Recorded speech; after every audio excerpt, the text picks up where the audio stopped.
Yeah, right. On the day that we start a second-by-second countdown, I'm running back from the bathroom to get here in time. Ah, don't do this to me, guys. What is it? 8 o'clock, 35 seconds. I'm late.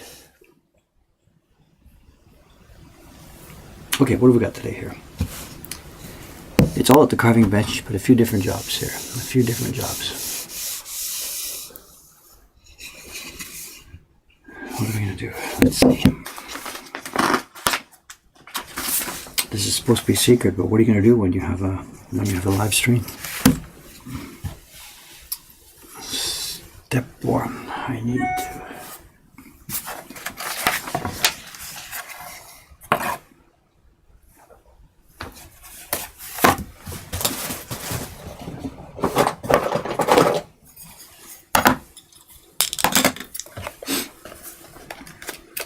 Okay, 3 jobs on the plate this morning. First job, I've got to get the next loot. This is not the next loot print. This is the loot print for, is this August or July? I forget. Maybe August. It's the loot print for August. I have to get it off to our carver. She's waiting for the next, I don't know, the next block set to get started.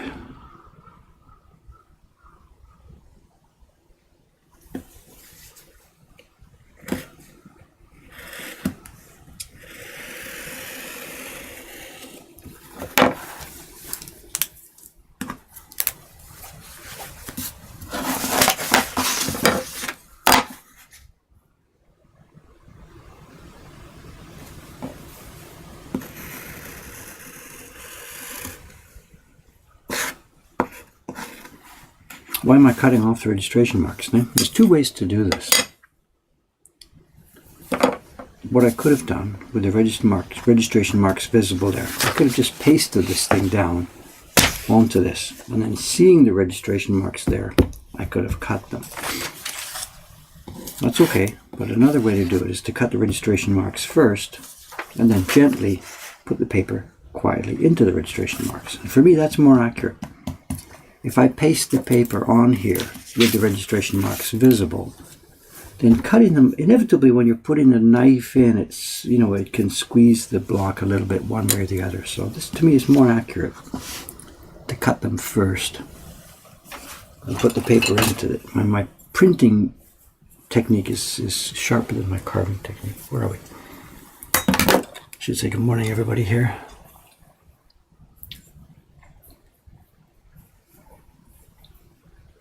What have we got here? Postage stamps.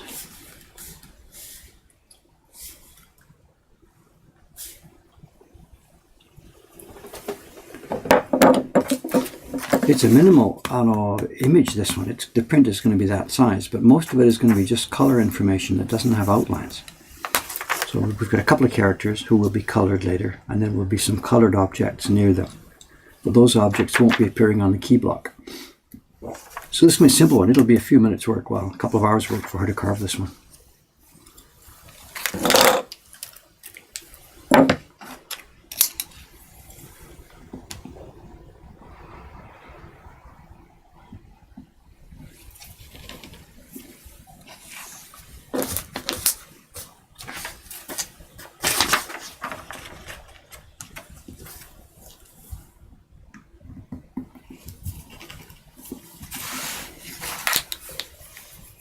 Well, here we go. I have a bang. I have to tap this with a hammer. So if anybody's got headphones on, we have to warn about this. I'm going to make a single sharp tap with a hammer in 3, 2, 1, and tap.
much glue there, I think. Yeah.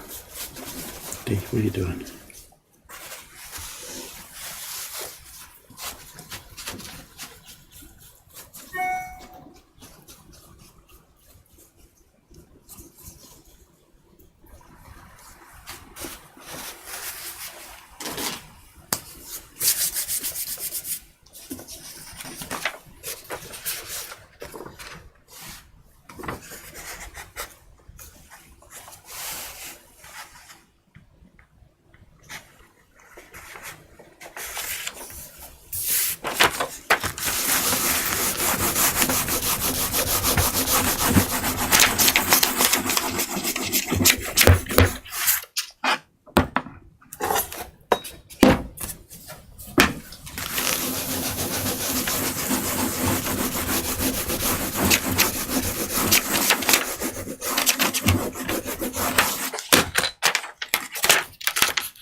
Okay, that's that. That gets mailed to our carver, Kawasaki-san. It'll take her a day or two. She'll send it back. And then we'll do the color blocks. I'll send the color block patterns to her. That goes to the post. Now, what's next this morning? What's next is Rei-chan, our young carver from, young printer from Hong Kong. She's been working on the Patreon print. She started printing. Those of you who heard yesterday, we did some test printing on Patreon prints, and we talked about, she identified what were some problems. Some of the colors seemed to be overlapping some of the lines. The blue here popped out above the line. There was a little thing here, some of the colors coming into the hand, and all of the color along the bottom here, all of this brown color was poking in.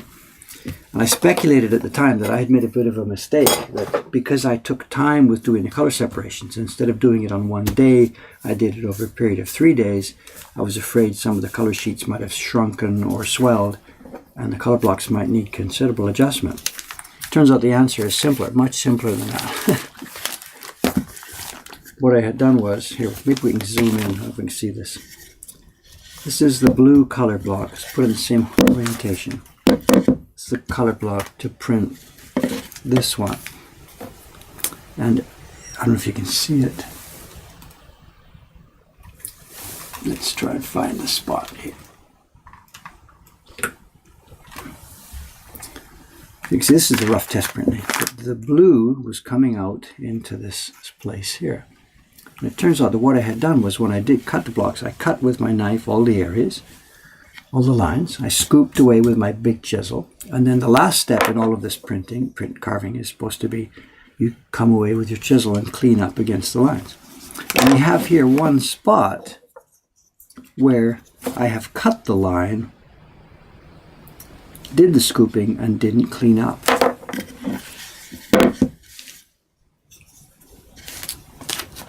I've got 3 or 4 of these to do, so let's get that zoomed in so you can see what's going on.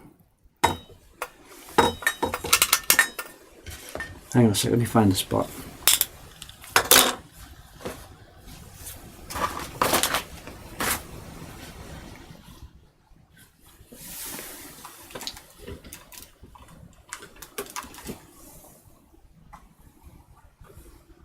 So maybe you can see it there easier now. So So the line was cut originally with the knife. This is the original knife line. The knife has already gone into the wood there. The knife has been through the wood here. It's already cut this. Then I did the scooping out, and what I forgot to do that day was to trim off this last little piece. So this isn't a question of block expansion or screwed up color blocks. It's just a question of the last little bit of work was forgotten.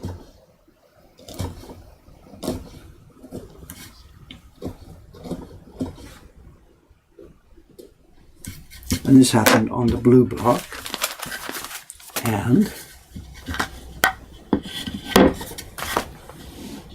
on the brown block.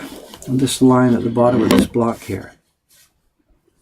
Perhaps you can see the knife here. The knife has been in there already. Look at this. I'm just re-entering the same cut.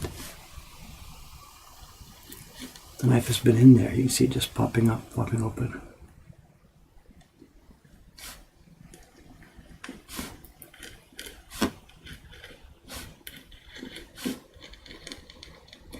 And then I did the scooping. So this is good news. It's not a major repair that's necessary. The blocks are not distorted. We're okay.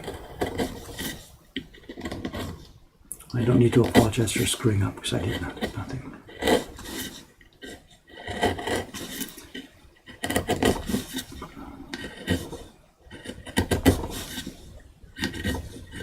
Also, last night when I was reading through the chat from yesterday's stream, I see there was a few comments about the way we've done these color separations on these Patreon prints.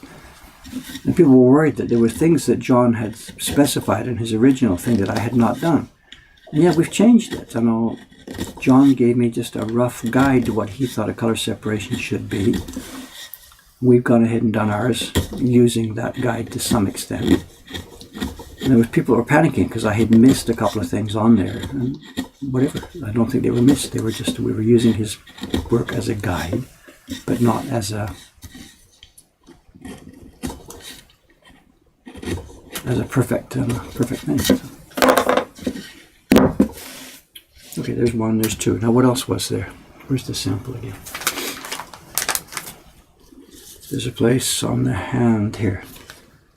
This is an actual mistake. This little triangle needs to come off, and that must be on the, which block?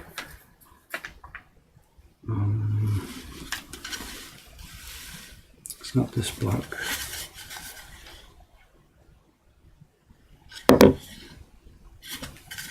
Is it on this block? No.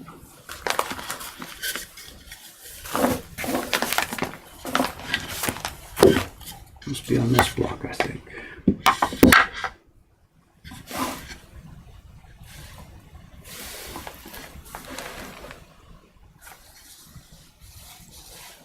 It's a little chip, isn't it?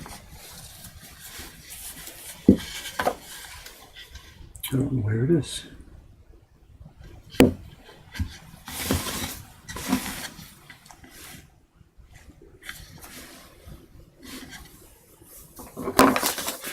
I wonder if she took it off already.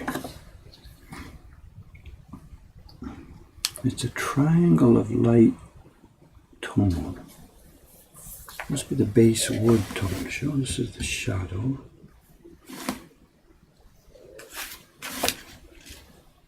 Oh, there it is. There it is.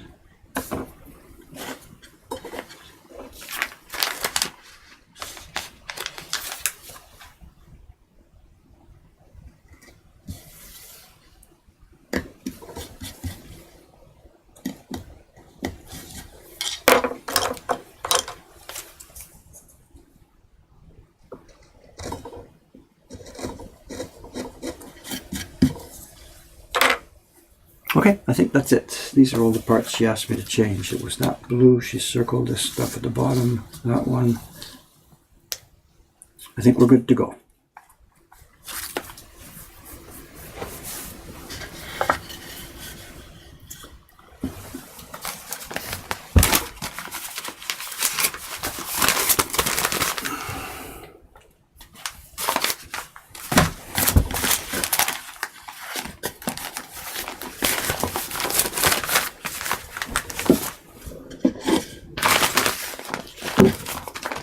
Okay, two of the jobs are done. Now we get to the real work of the day,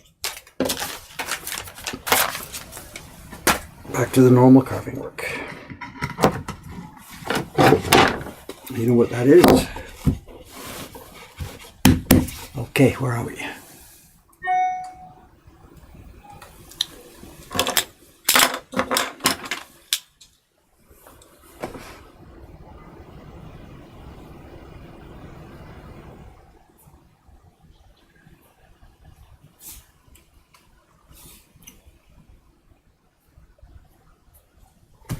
No, not the octopus. I'm sorry. Nice try.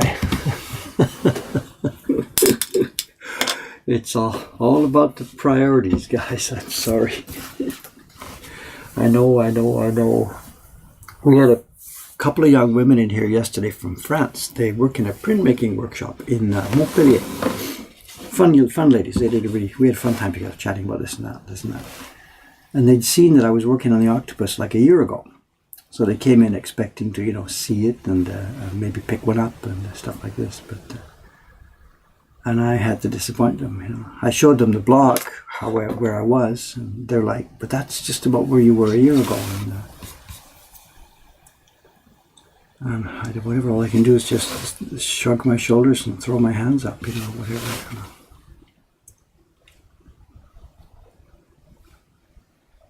All these jobs have different priorities. I'm sorry.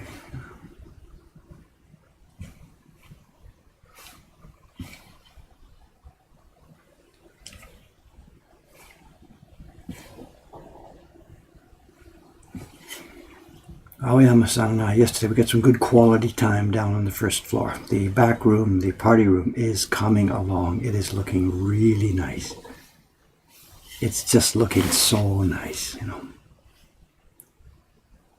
know there are people who perhaps once we do get it open, they're going to look at us and say, "You guys didn't need to spend that much time on this. You could have just done a more bare bones approach and got it open." But I don't care. It really is going to be nice. You're going to walk into that party room and think, "Wow, look at this place."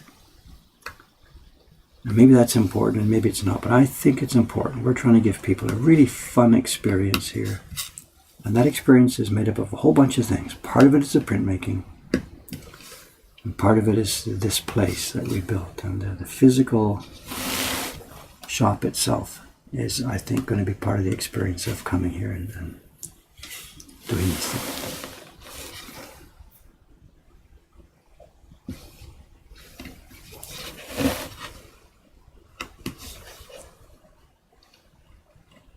He thinks I'm going a little bit overboard with some of these things, and maybe he's right, but I can't help it. We're just going to...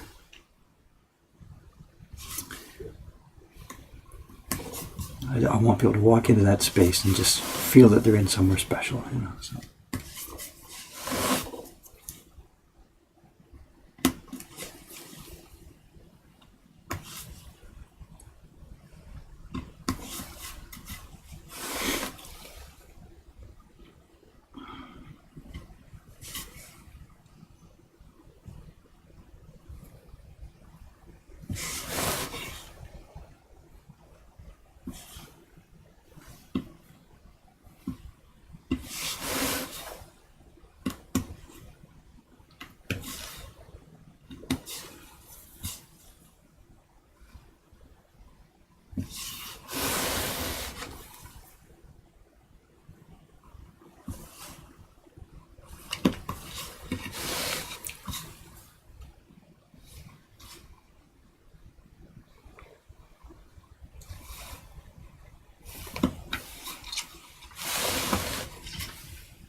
We had a fun experience yesterday afternoon. Actually, it's late in the afternoon, about 5:30 or so, just not too far before closing the shop. A bunch of the people had already gone home. It was just a few of us left here. I was working downstairs with Aoyama-san because the shop was quiet. And by 5:30 or so, it gets kind of quiet. So,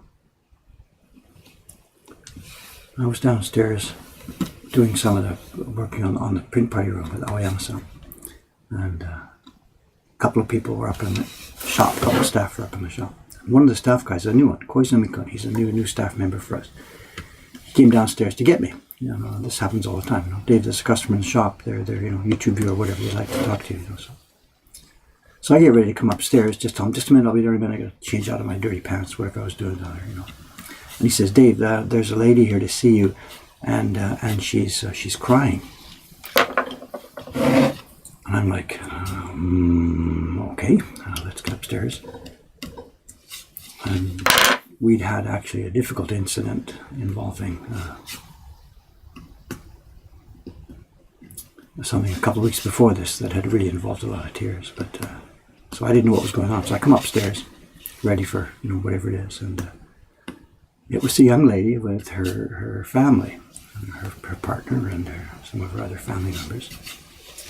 And she's from overseas, and she'd been watching the YouTube videos and quite interested in making prints herself.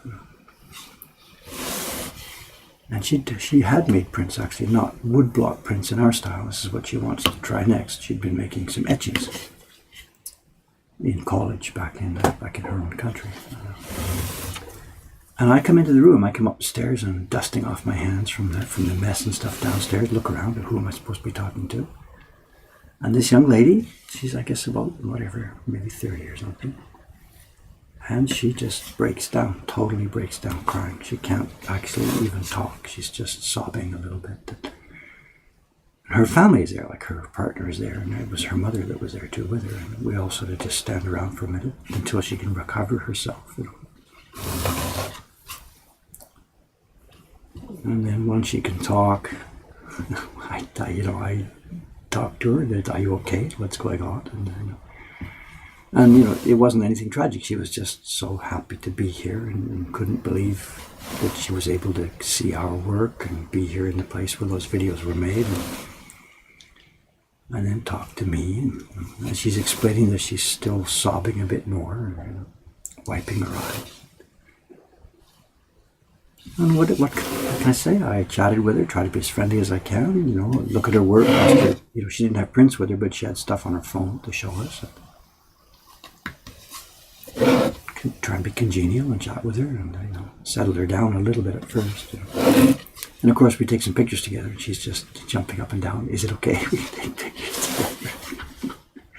I'm not being sarcastic to her at all. I'm very, very happy that the young lady felt important about something, and we were happy that we were able to help her, have a nice day and have a good day about this. So please don't misunderstand that I'm not being, shooting at her. Lady, why are you being so stupid crying about Dave? Because we sort of get this, We get this quite a lot here recently.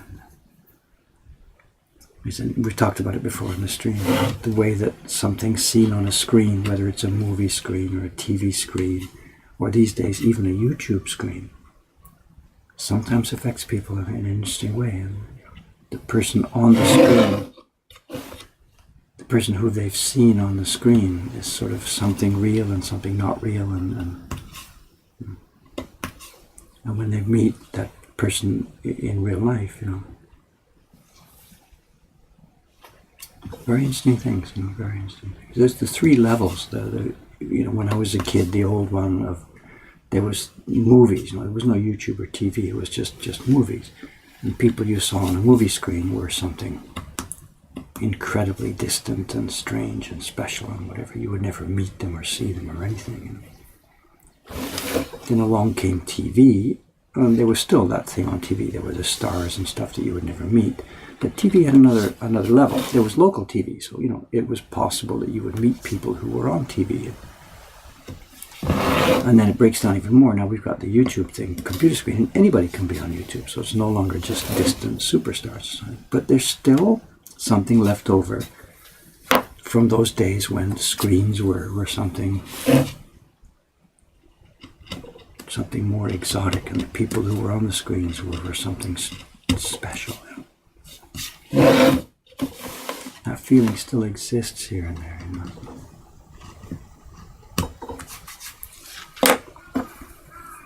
Anyway, whatever, we chatted with her for a half an hour or so, and had a very nice time. It was really nice to have her feedback on the videos and stuff, and look at her work on her computer screen. And maybe she'll make some woodblock prints. Who knows? It's really not actually the important thing. It doesn't matter. She's having fun.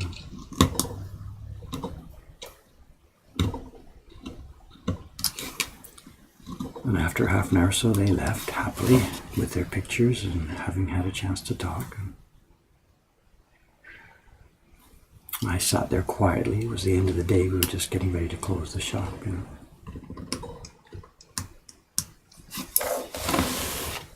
I sit there quietly again, thinking about what this is all about.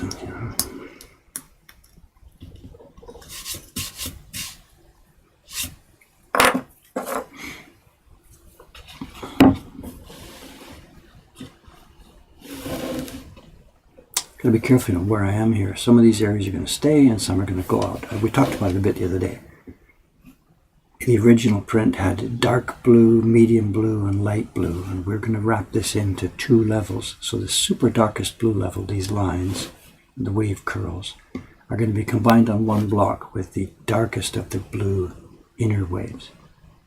That's why I'm carving some of this out and leaving some of it. But it's difficult for me to try and remember which is which is which. This will be a darker inner blue, so this is going to stay. And this will be a white curly wave, so this has got to come out. But I got to really be careful here not to make a mistake, not to get them wrong.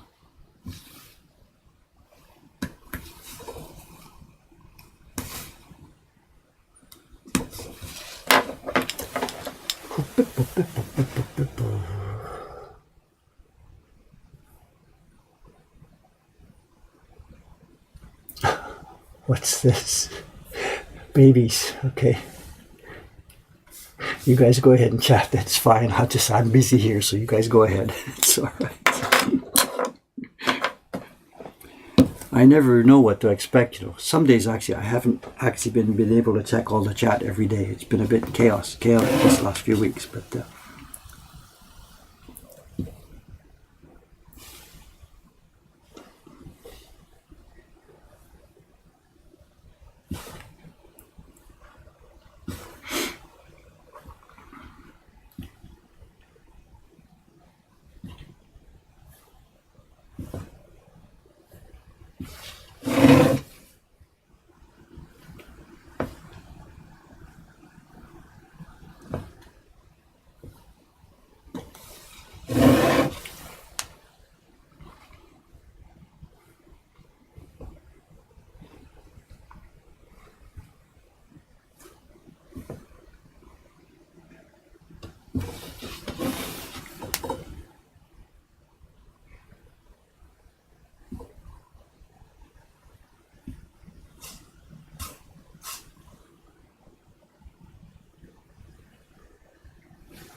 Do I hear some aluminum bat dinging starting? Is that going to happen today here if they got the windows open again?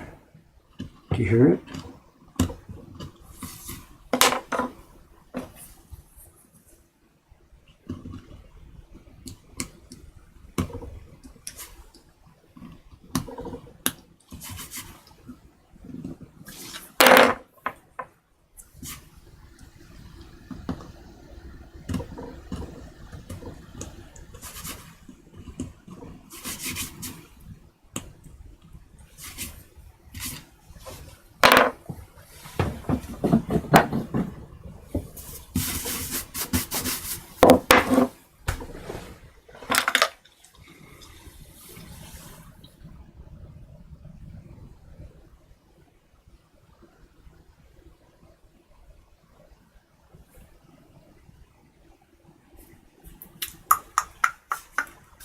I don't understand the chat today. It's okay, whatever.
It's difficult to compare against the original because we've adapted it so much.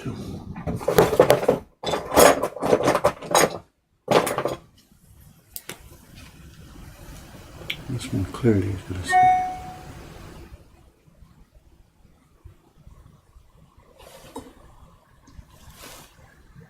That's this one.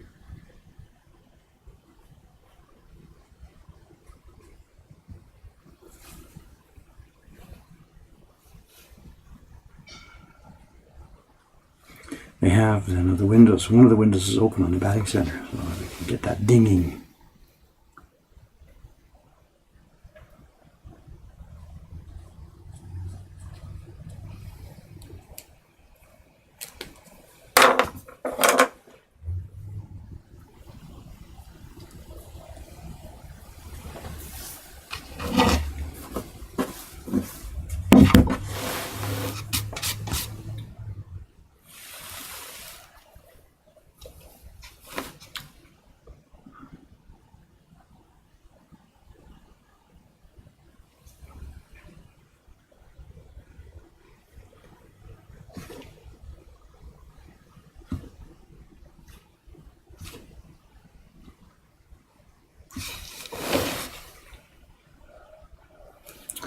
There's so much stuff out there, within just like 1 minute walk of this place where we are, There's that batting center there, which is literally seconds. You walk out the front door and you can be at the batting center in seconds.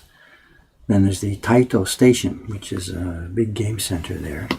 That's in the same building as the batting center. It's part of the same entertainment complex. Then across the street from the Taito Station is what they call Adores. It's another game center. It's a 2-story game center.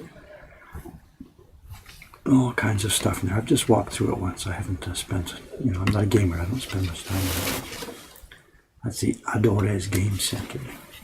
Then that abuts what's called the Rocks Shopping Center, ROX. It's a major shopping tower. It's about 7 stories high. And it's a 3-building complex. And there's all kinds of stuff in there. There's a fitness center and a pool and stuff in there, which we've talked about before. And they have a, what's the word? Is it foosball? There's a court up at the top on the roof, sheltered from the rain, but up on the top floor is a sort of a soccer field. It's quite large. It's not like a real full-time soccer field, but it's big. And it's used by some sort of clubs and salarymen's after work football clubs and weekends and stuff like that. I guess they're playing, what, 5 or 6 a side? I don't know exactly. Maybe 6 a side. And they play up there all the time. And it's really confusing sometimes. You see people down on the street. They hear the echoing sound of the guys upstairs playing football and kicking it back and forth and whistling and shouting. And when you're standing on the shopping street down at the bottom, you can hear it. It sounds like you're in the middle of a soccer game. But you look up and around and you can't see anything. It's all hidden from the street level. And really, sometimes you see like a tourist just standing there. What's going on? I can hear a soccer game. I can hear a soccer game. And they look around and there's absolutely no sign of what's going on anywhere because it's hidden up on the roof of this thing.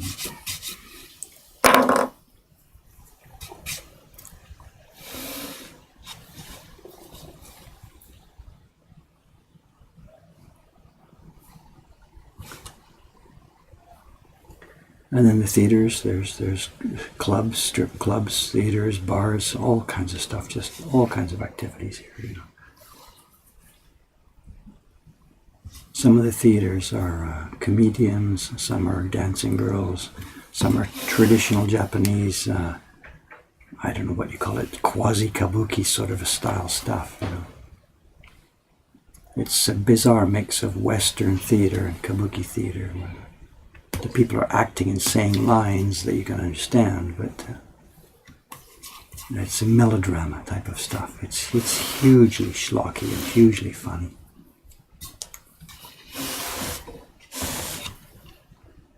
And those guys, man, the theater there, that near one, is called the Mokubakan. It finishes at about 9 o'clock most nights. And if you go out there between 9, 9:30 and 10 and something, you'll see all the people, the patrons who have been in the theater. They come up and they line outside, waiting in line to do a meet and greet with the actors. And the actors come out in their makeup and get up and stand for pictures and all that kind of stuff, you know.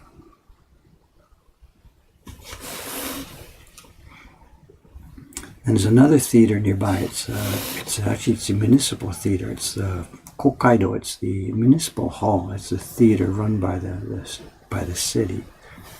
And it's used for everything from high school band concerts right through to top level, acts and stuff, singers and stuff book the theater there because they want to play in Asakusa.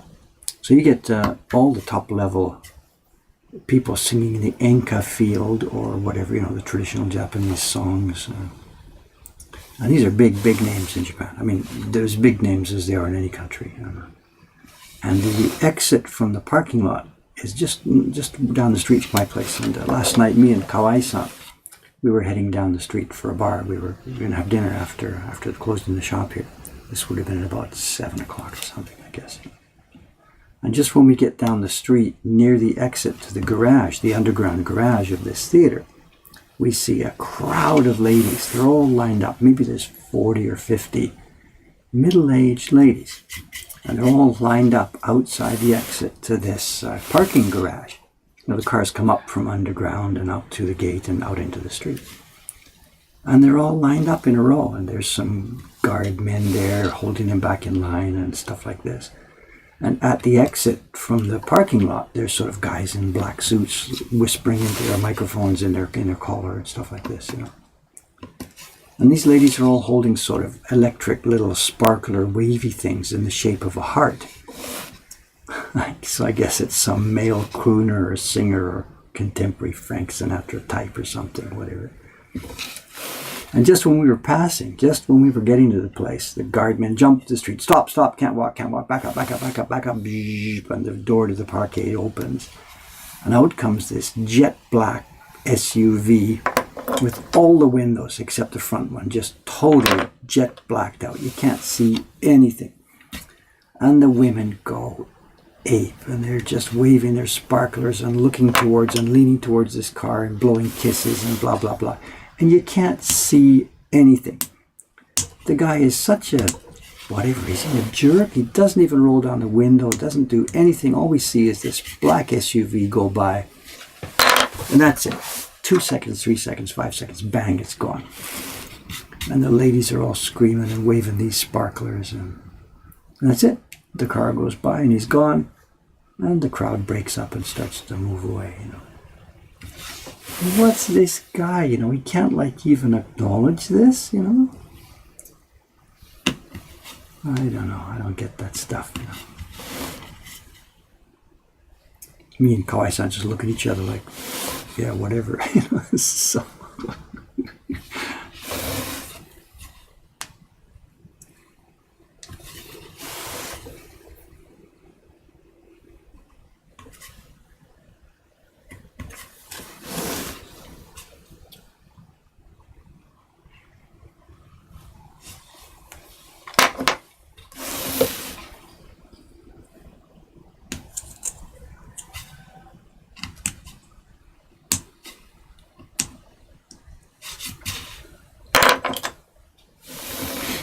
We were chatting about me and Kawai-san, I'd had the same experience in the afternoon. This young fan comes from overseas, wanted to see us, so we spent time with her chatting, this and that. And then this guy in this car comes out of his garage and doesn't even bother to roll the window down, And I'm looking at his behavior and thinking, what a dick, We're not in the same league. We're not talking about the same thing. This guy's some kind of superstar, obviously, whatever. A singer or a movie star, whatever. I don't even know who it was. But I'm looking at him, at his behavior, and thinking, come on, guy, And we were chatting about this with Kawai-san. He says, no. I said, this is what these women want. If the guy was too approachable and too friendly, the mystique would not be there. The guy has got to be completely, totally unapproachable. That's what makes it safe, These women are probably all married. They got husbands and kids back home and stuff like this. But this thing has to be safe, There's no contact with the guy. There's nothing. It's just... they get their pleasure out of, coming in, being a bit of a fan for a few minutes in a completely safe environment, So whatever, I don't know. I don't quite get it, but I sort of get it. I don't know.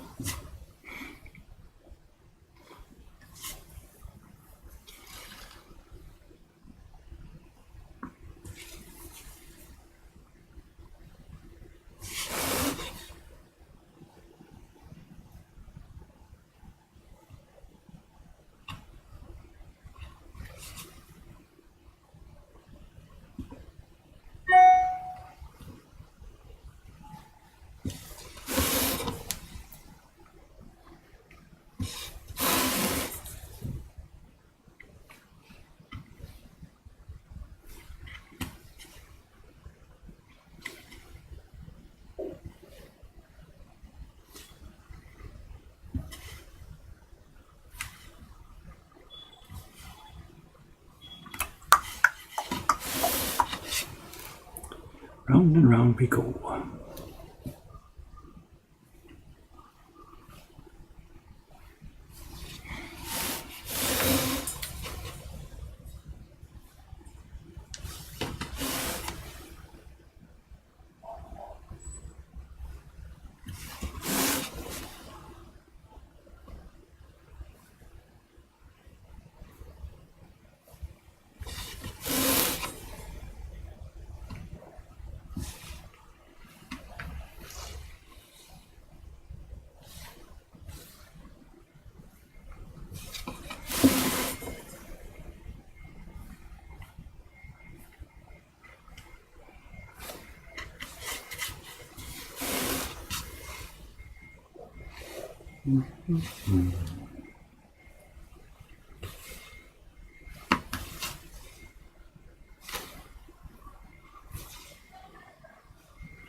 Nothing I need to pay attention to.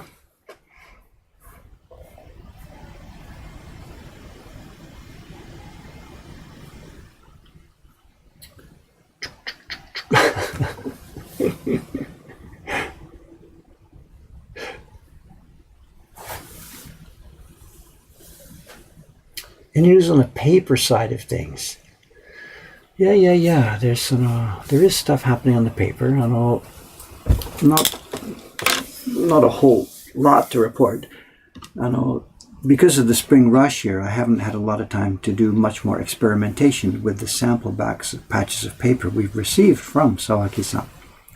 So there's no new things to report on that side. We've received from him a few hundred sheets of paper in 2 styles, which we are trying to learn how to use. Actually, there goes the tip of the knife. Look at that. Did you see it? I didn't even hear that. Where did it go? There it is. There's the tip.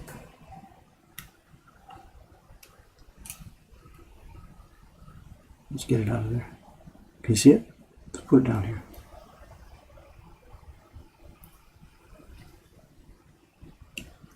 There we go. It's back to the sharpening bed.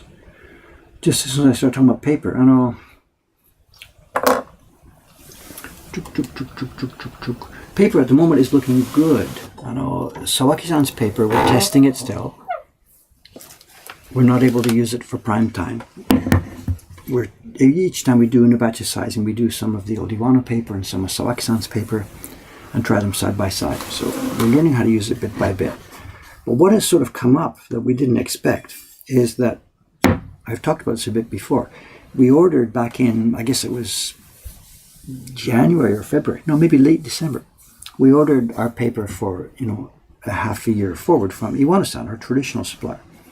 Even though we're complaining about the paper, even though there's trouble with it, it's still the mainstay paper that we have to use. And when we ordered from him back in late December or whatever, we ordered quite a lot. He had told us it would be midsummer or something before the paper was ready.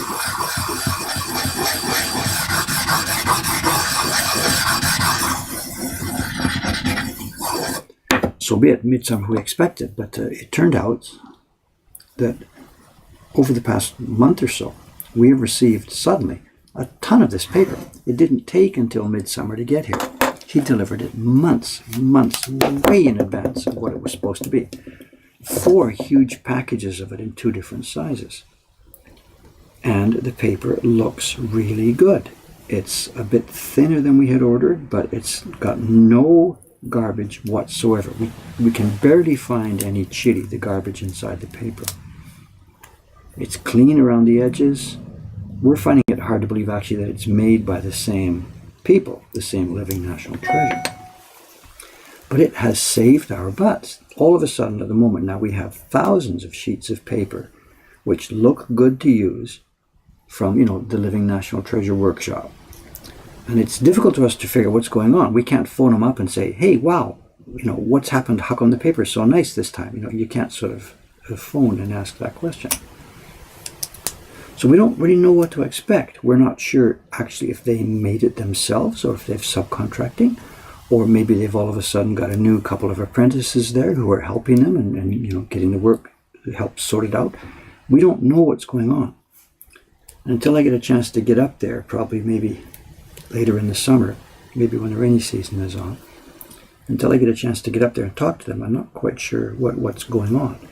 But the long and short is, at the moment, we have a couple of thousand sheets of really nice paper made by our traditional supplier, and we have hundreds and hundreds of sheets made by our new up-and-coming supplier, which are not perfect, ready to use yet. So at the moment right now, the pressure is off me on the paper. We have stable supply at the moment on the traditional one, and a good up-and-coming supply. I should have been reporting about this as it happened, but there's just been so much going on. Okay, last time I sharpened this, the other day, because it had been breaking so many times, I sharpened it instead of quite an acute angle.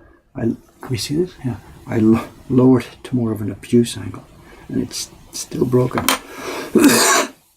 So I'm now really, really nervous about the quality of this blade. This is the 4th time it's broken on me.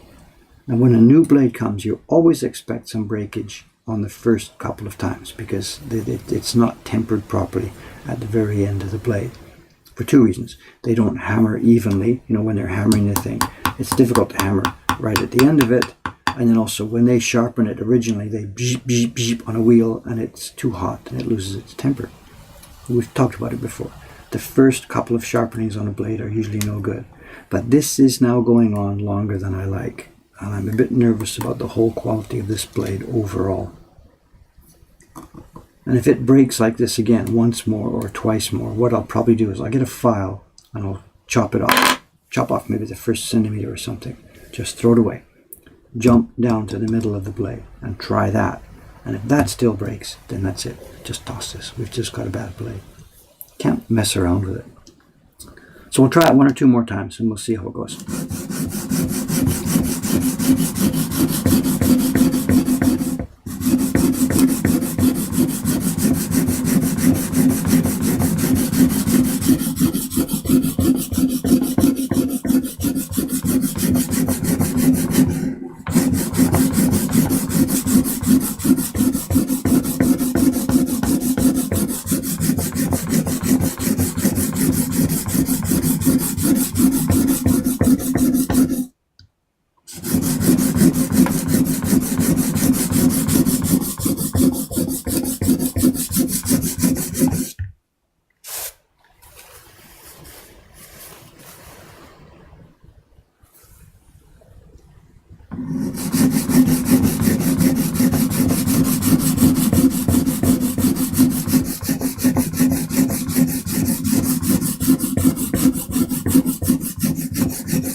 As we get near the shape that we're looking for, back off the pressure a bit.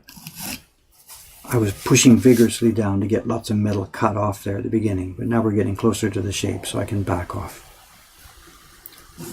You don't want to gouge the steel anymore.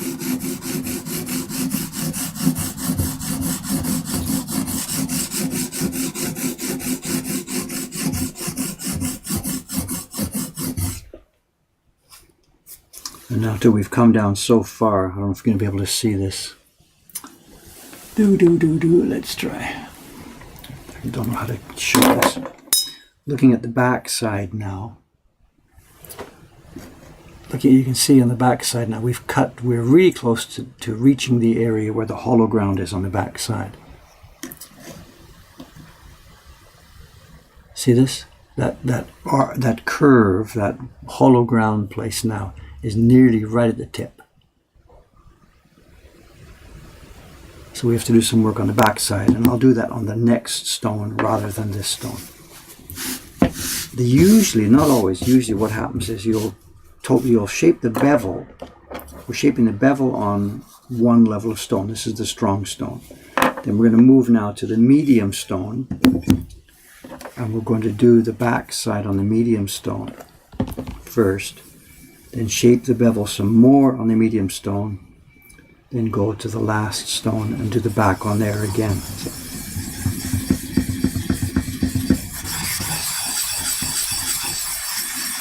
I don't want to do the back side on the strongest stone because I don't want to remove that hollow ground.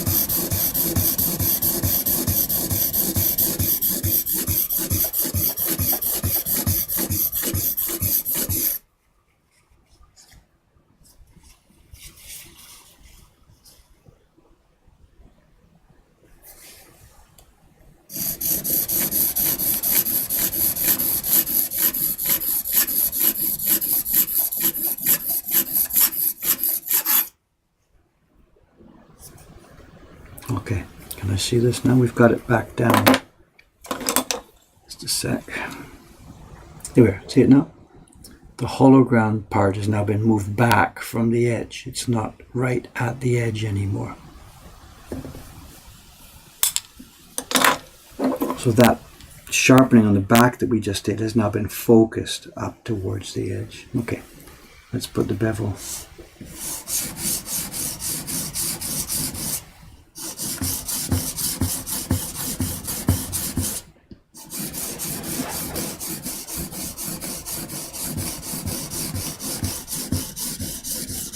This part now is the actual sharpening. The rough stone is just for shaping the steel to the shape you want. The next step, the polishing, this is the one that just actually does the sharpening.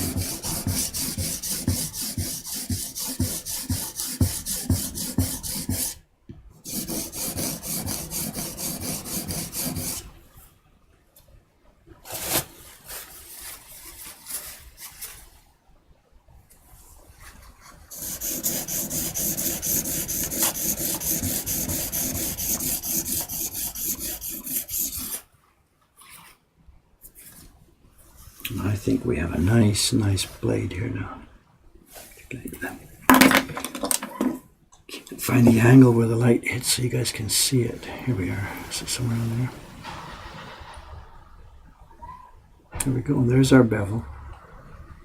Not perfectly flat, but pretty flat.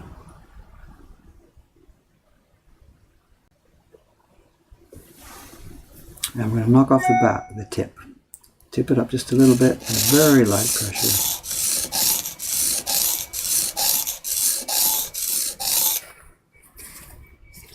We've cut off, we've put another back bevel on the tip there, because this is obviously breaking way too much.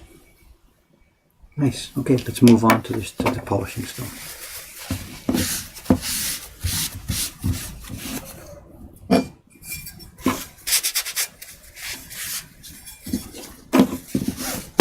But this blade now has really lost my trust. I'm expecting it, whatever, to break any time. So it's really unusual. I haven't had one like this in years, you know.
I'm very happy with this. Looks really nice. Very happy. How long it's going to last, I haven't a clue. I don't trust it one bit. Trying to get the light reflected here.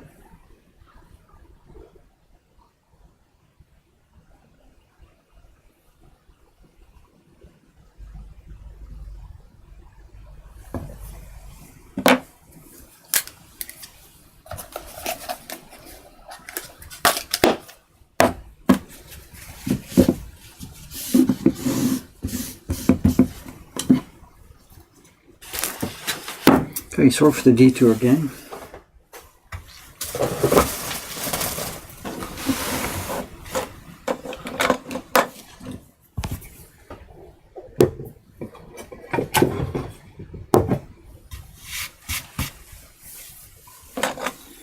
What are you guys on about over here? Glasses, please. Enough, enough, enough.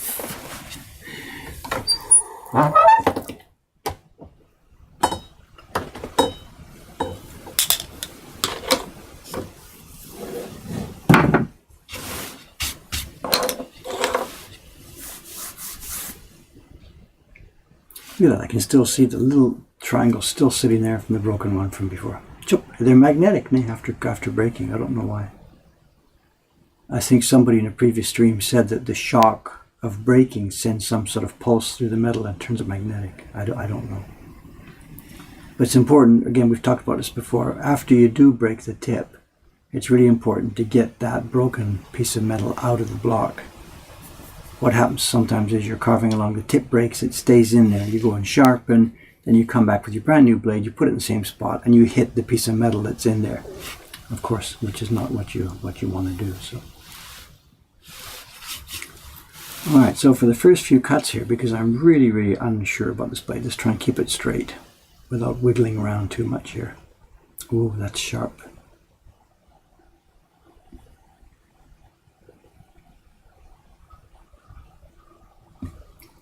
I do not want to play games with this thing. I'll be in the Ome workshop next Tuesday, catching up on stuff with the staff there, so I'd better pick up a couple of extra blades, I think. In case this one turns out to be a dud.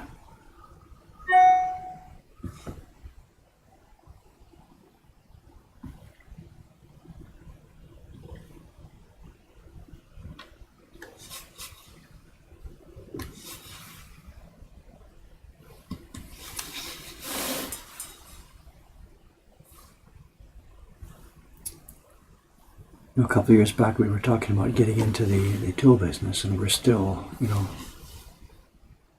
thinking about this and actively thinking about how we can make it happen. And we're not blacksmiths, of course. We wouldn't be making our own, the metal part of these tools. We would be buying blades, just as we are for this one, then making our own handles and cases and, everything else, the paraphernalia that goes around it. Well, how do you handle this? Even if we do start selling our own tools, there are going to be cases where there's just bad blades, I'm not quite sure how to handle that. If this blade had gone to a person with no experience, or not so much experience, fine, it would be sharpened when we send it out. Then they start using it, and after a while it would have broken, just like it did with me using it. And the first assumption is that because it's a person who's perhaps not a professional, the blade broke, okay, whatever, blades break. So they sharpen it, and it would break again. They sharpen it, would break again. And probably the assumption would be that that person didn't know what they were doing. Maybe you shouldn't have bought such an expensive tool, blah, blah, blah. But actually, no, this thing looks like it could be a defective blade. So, but we have no way to tell. So I'm not quite sure how to handle that. Even Matsumura-san now, who's supplying blades and tools for this, sometimes there are pieces of steel that just don't work out quite as well as the others, And there's no way for the manufacturer to tell without, using half of it to carve. Maybe there's some tool they could use for vibrating and testing the metal, or x-rays or something. But at this level of working, it's just not practical. So I'm not sure if we do get into the tool business, how we would handle this, Because for sure, people are going to break these blades, lots, These blades are not all that strong, and the wood we're using, cherry, is quite hard. There is a lot of blade breakage. And my God, when I was a beginner, I broke it every few minutes. Not, blaming the steel. It was obvious I was a turkey. Didn't know what I was doing.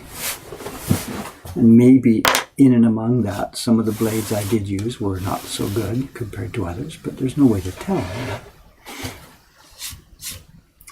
So I don't know. We can't really offer a money-back guarantee if it breaks, because blade breakage is just what happens, So I'm not sure what to say, how to handle that as we go forward.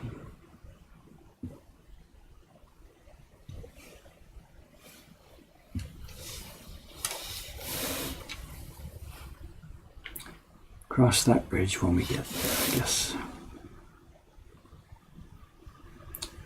I suppose we could offer the option if somebody is having persistent breakage problems with a blade, just send it back, whatever. I'll sharpen it and I'll try it myself for a while. And if it doesn't break, again, just send it back saying, sorry guy, it's probably you. And if it does break at that point, then just replace it.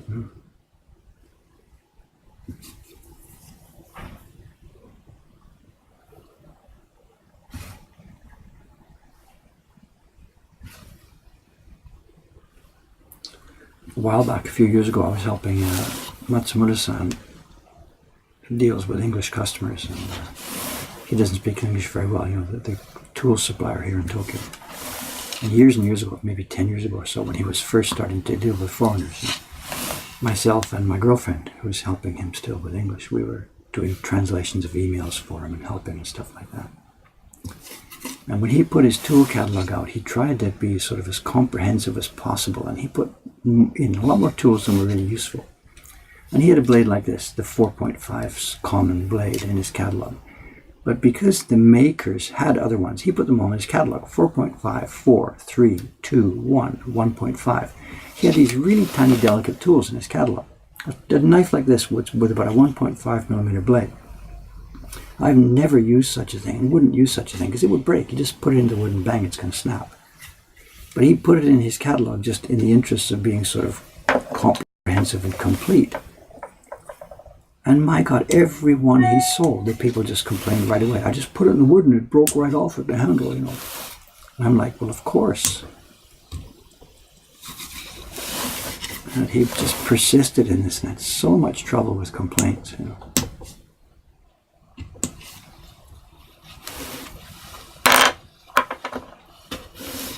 So if we do our own tool catalog, I'm like thinking, what do I do? First we put in the basic level of tools in the catalog.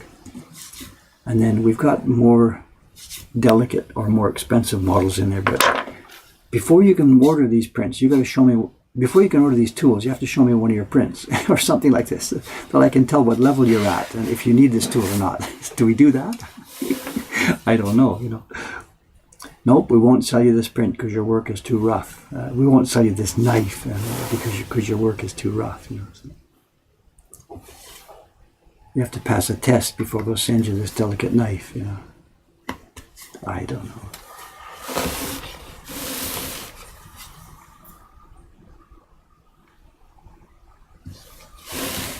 In order to qualify to become a customer of the Moko Hong Kong Tools, your prints have to pass our test first. You know?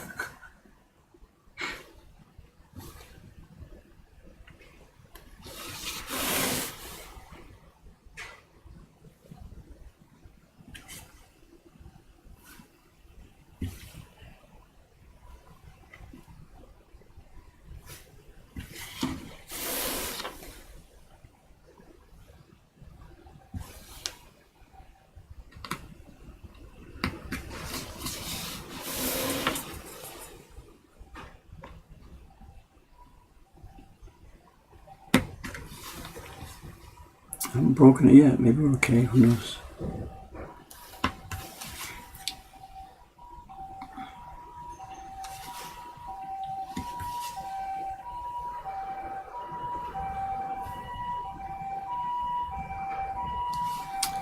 There's been ambulances all over here this morning. There was a bit of an incident early this morning. I was woken up, whatever, 6 or something, by an ambulance. Really close. Just the restaurant 2 doors down here. And it was followed shortly after by a police car and then some policemen on bicycles. And they were all over the house, clipboards, bicycles, interviewing. So I'm not quite sure what's happened. It could be that one of the elderly people living there, I don't know, has, not sure, don't know. We'll hear about it in the grapevine today later on. So.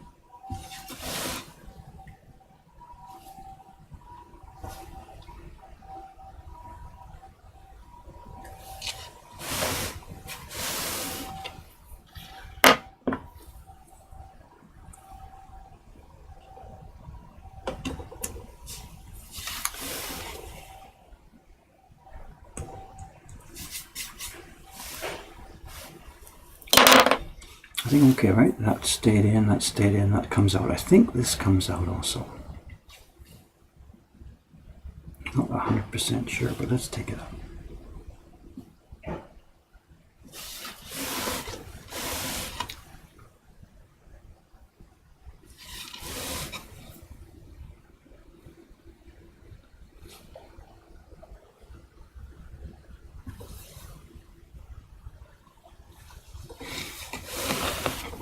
What's the planner? Today's Saturday morning. It's, oh, look at that. Time is really going on. Cameron won't be here today because it's Saturday, of course.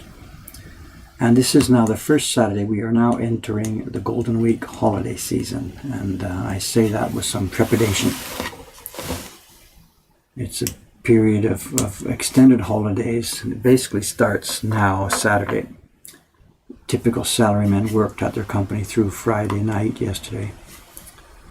And now we're off Saturday and Sunday for a holiday, and I don't know the exact calendar. Next week, I think Monday and Thursday and Friday are actually legal holidays. I'm not sure the exact setup. But Golden Week is that time in Japan when there are 3 or 4 legal holidays all bunched together. So what a lot of companies do is they just give up and close down for the whole period. And it will be from this Friday, from Saturday, Sunday closed, all through next week, the 5 days. Probably 3 of which are legal holidays and 2 of which are gimme holidays.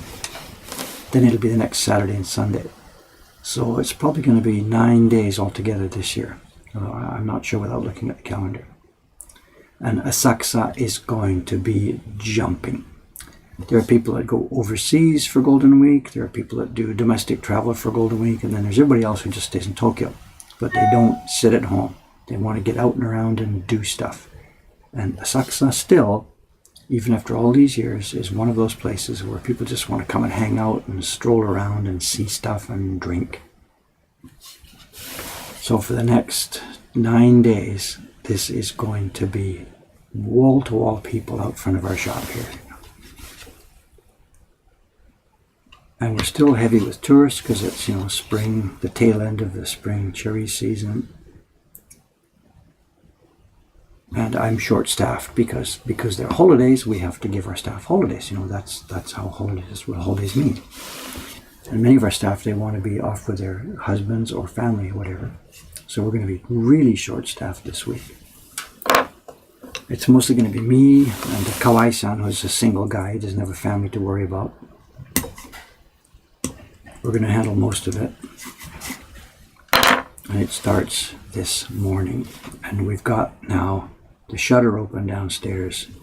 Even though the shop downstairs isn't open, the shutter is now open with pictures on it. We put the rickshaw cart picture up a few days ago. And tonight or tomorrow, depending on when it gets delivered, we get a giant poster, 2 meters high poster of the Fox Moon print is going up on the other side of the front door.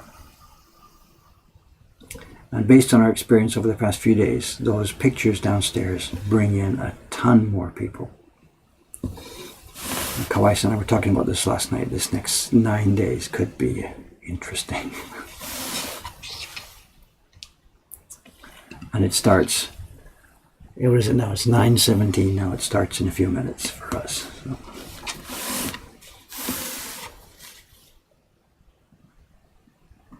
I should still be here streaming. This stream is waiting for me every morning. I'll be working on this block clearly for the next few days.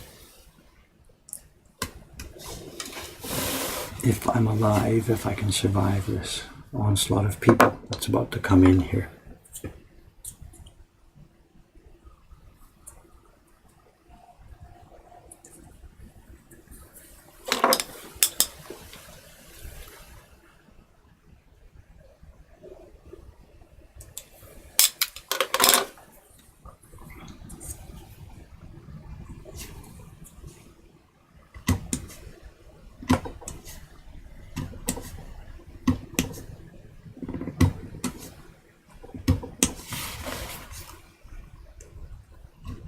The weather's looking good too. It's going to be clear and sunny for most of it. The beer companies are obviously really happy about that.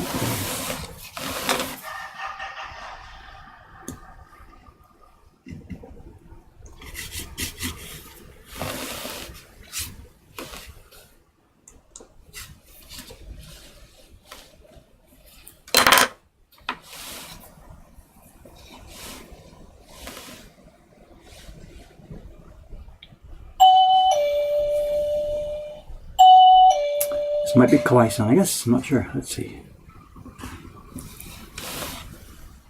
Who's on today? It's Kawai-san and Kitamura-san, one of the new young ladies who's joined us in the past few weeks.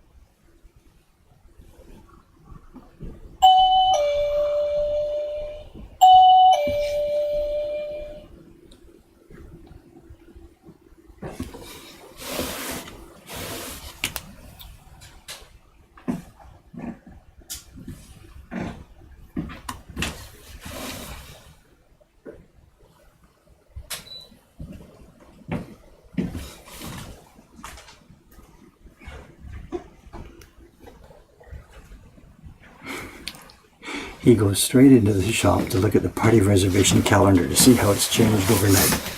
Good morning! 今パーティーキャレンダー見たんですがあれ今日少ないですよ。少ない。今日少ないです。だけどもうゴールデンウィークですからいいです。少ないです。今日からでしょ。はい。今日からゴールデンウィークの。あ、今日からもうゴールデンウィークに入った。世間で。金曜日でしょ。土日何？土日月火水木。土日月。今年は。チューズデー。9日かな。今日から。これでシャッターをちょっと開けて。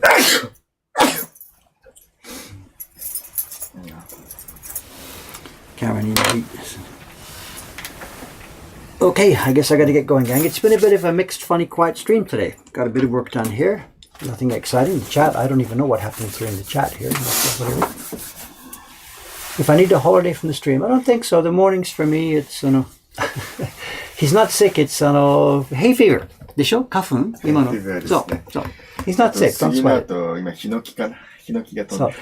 He's got 3 or 4 of these different allergies that combine. And no sooner one tree has flowered and it's finished and he's okay, then the next one starts and back he goes again. そう。それがもう本当ワンイヤー、ほぼワンイヤー。All year long. But it's funny with Kawai-san.